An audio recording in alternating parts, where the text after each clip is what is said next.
Personatges tímids, bojos o entranyables, situacions quotidianes que es transformen en surrealistes, històries d'amor i desavinences, és del que parlen les lletres d'Anna Roig. A mi m'agrada donar la volta a les coses, a vegades agafar cosetes petites de la vida i posar-les en un pedestal per donar-los importància, o al revés, coses grans, fer-les petites.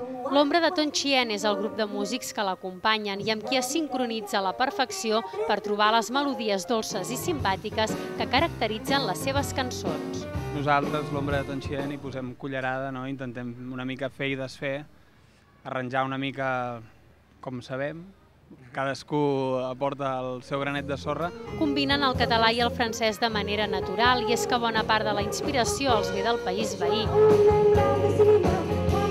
El de Sants és un dels últims concerts de presentació del seu darrer treball. Ens prendrem una mica d'una temporadeta i perquè el pròxim disc tinguem coses noves a dir. El seu primer disc va sortir a l'any 2009 i des d'aleshores el projecte musical d'aquest grup no ha parat de créixer. Una prova és el públic que avui ha vingut a escoltar-los. Us ho ha explicat des del Parc de l'Espanya Industrial, Laia Querol.